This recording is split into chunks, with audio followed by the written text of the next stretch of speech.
La scène d'ouverture met en scène un directeur de pompe funèbre, Elliot Deacon, propriétaire d'une maison funéraire. Dans le cadre de sa routine quotidienne, il prépare les cadavres pour leurs funérailles, tout en leur parlant doucement. Actuellement, on le voit préparer le corps d'un professeur de piano âgé. Nous passons ensuite à une enseignante de collège, Anna Taylor, qui a des relations sexuelles avec son petit ami, Paul. Malgré le cadre romantique, elle ne semble pas l'apprécier du tout. Plus tard, sous la douche, Paul s'enquiert de ce problème, mais elle insiste sur le fait qu'elle va bien, même si son expression dit le contraire. Suite à cela, Anna se rend au travail où elle trouve deux grands enfants qui intimident son petit élève, Jack. Elle les réprimande et les repousse immédiatement. Après le travail, Anna quitte l'école lorsque les lumières commencent à clignoter dans le couloir. Effrayée, elle court frénétiquement vers la sortie, mais trouve la porte verrouillée. Au milieu de ce moment intense, Jack apparaît et inexplicablement ouvre la porte sans aucun problème. Ce soir-là, Anna assiste aux funérailles de son ancien professeur de piano chez Elliot. Alors qu'elle s'approche du cadavre, elle le voit bouger sa bouche, la surprenant un instant. Mais après y avoir regardé à nouveau, elle trouve cela normal et se rend compte que cela doit être son imagination. Plus tard dans la nuit, Anna va rencontrer Paul dans un restaurant chic pour le dîner. Pendant ce temps, il lui parle de sa promotion au siège de l'entreprise, il doit donc déménager à Chicago. Il sort alors une bague de sa poche, avec l'intention de lui proposer et de l'emmener avec lui. Mais avant qu'il ne puisse le faire, Anna commence à se disputer car elle pense qu'il va rompre avec elle. Paul essaie d'expliquer la vérité, mais elle s'en va, sans écouter. Elle part en détresse, et, sous une forte pluie, finit par avoir un accident de la route. Dans la scène suivante, nous voyons Anna sur une table d'embaumement dans la maison funéraire, avec un visage pâle et une blessure au front. Peu de temps après, Elliot entre et commence à la préparer. Alors qu'il la déshabille, Anna ouvre les yeux et demande où elle est. Elliot, avec un calme surprenant, répond qu'elle est à la maison funéraire et qu'elle est morte. Il lui rappelle en outre qu'elle est entrée en collision avec un camion chargé de tuyaux métalliques, lui causant sa mort il y a 8 heures.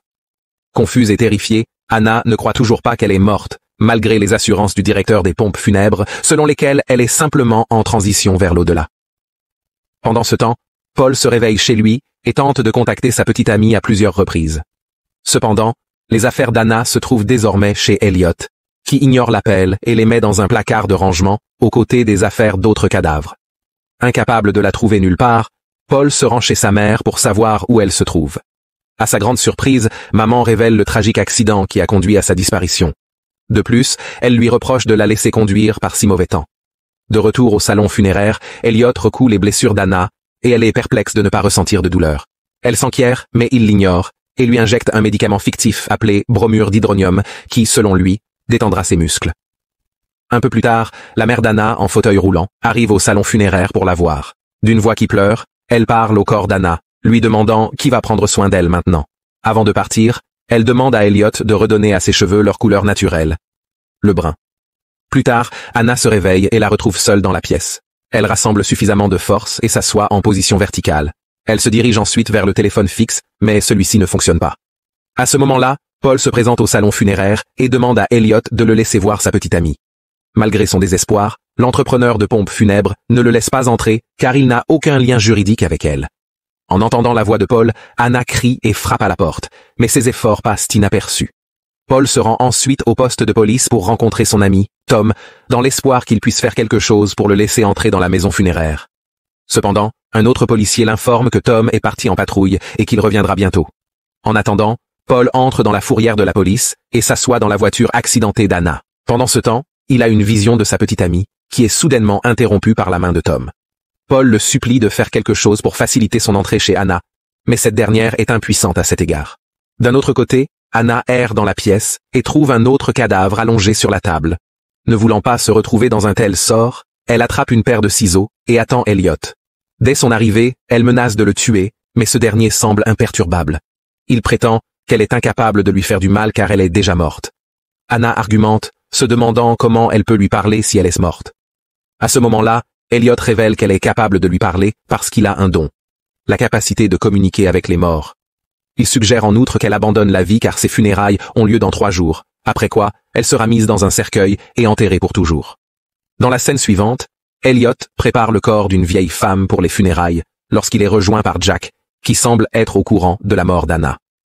Le garçon pose des questions sur son professeur, ce à quoi Elliot répond que ses funérailles ont lieu vendredi, et lui demande de partir pour le moment. Le lendemain matin, Paul entend la voix chuchotée d'Anna et a également des visions d'elle prenant une douche. Cependant, Il sort bientôt de son sommeil, réalisant que ce n'était qu'un rêve. Pendant ce temps, Elliot revient voir Anna avec une robe qu'elle portera lors de ses funérailles. Pendant qu'il est distrait, elle lui vole discrètement un trousseau de clés dans sa poche. Plus tard, alors qu'Elliot entreprend de récupérer un autre cadavre à l'hôpital, Anna utilise à la hâte les clés volées et essaie de déverrouiller la porte. Elliot s'arrête dans une station-service pour faire le plein et c'est alors qu'il se rend compte qu'il a oublié ses clés. Alors, il retourne précipitamment au salon funéraire. Entre-temps, Anna parvient à déverrouiller la porte et se promène dans la maison. Elle tombe bientôt sur une pièce avec un téléphone. Elle compose rapidement le numéro de Paul et commence à prier pour qu'il vienne le chercher. Après une longue sonnerie, il décroche l'appel, mais raccroche bientôt, pensant qu'il s'agit d'une autre hallucination. À ce moment-là, Elliot la trouve et lui permet de se voir comme un cadavre dans un miroir. Cela lui fait finalement croire qu'elle est réellement morte.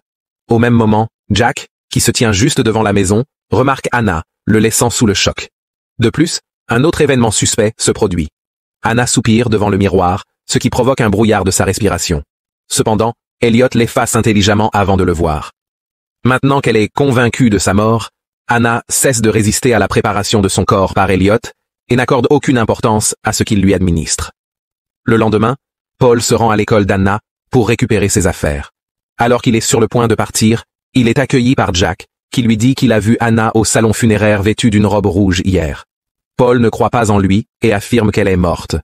Mais quand le garçon prétend qu'il ne l'aime pas assez, Paul se met tellement en colère qu'il le gifle devant tout le monde.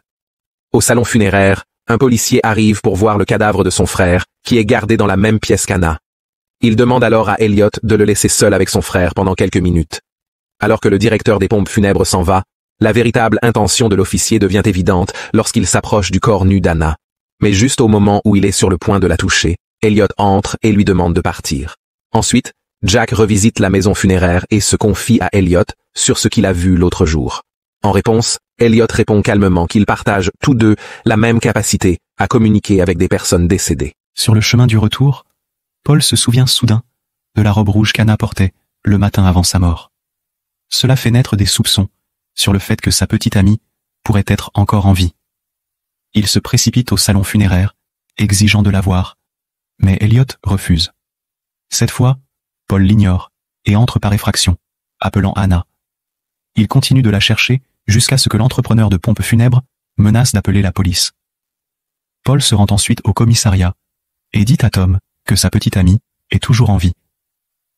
Il suppose en outre qu'Anna a été endormie avec une forte dose de médicaments, ralentissant son rythme cardiaque au plus bas. Cependant, son ami ne croit pas en lui, car il n'a aucune preuve pour étayer ses affirmations. Plus tard, Elliot habille Anna avec sa tenue funéraire pendant que les deux ont une conversation profonde. Elle avoue qu'elle n'a jamais été heureuse de sa vie et qu'elle n'a pas pu aimer Paul de tout son cœur. Mais maintenant, elle regrette tout. La scène passe ensuite au jour des funérailles, où Elliot place Anna dans le cercueil. Alors qu'il s'apprête à lui injecter une autre dose de drogue, elle demande à se voir une dernière fois.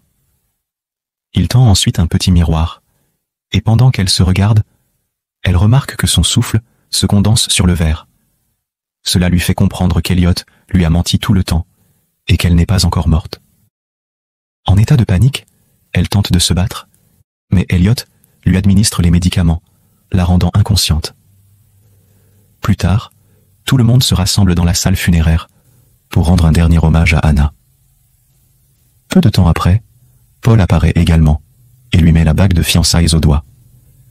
Pendant ce temps, ses lèvres et ses paupières bougent un peu, alors Elliot décide nerveusement de fermer le cercueil.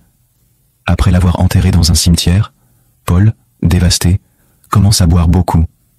Il est alors approché par l'entrepreneur de pompes funèbres, à qui Paul reproche d'avoir enterré Anna vivante.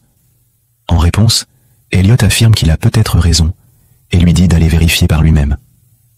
Furieux, Paul réagit de manière agressive, mais avant de pouvoir attaquer, Elliot lui dit qu'il ne lui reste plus beaucoup de temps. Sentant l'urgence de la situation, Paul se dirige à toute vitesse vers le cimetière. Pendant ce temps, Anna se réveille à l'intérieur du cercueil et crie frénétiquement à l'aide, alors qu'elle manque lentement d'oxygène. Bien qu'il soit sous l'influence de l'alcool, Paul évite plusieurs véhicules sur l'autoroute. Il arrive ensuite au cimetière et déterre rapidement le cercueil d'Anna, la faisant sortir. Il parvient d'une manière ou d'une autre à la ranimer, après quoi elle lui avoue son amour.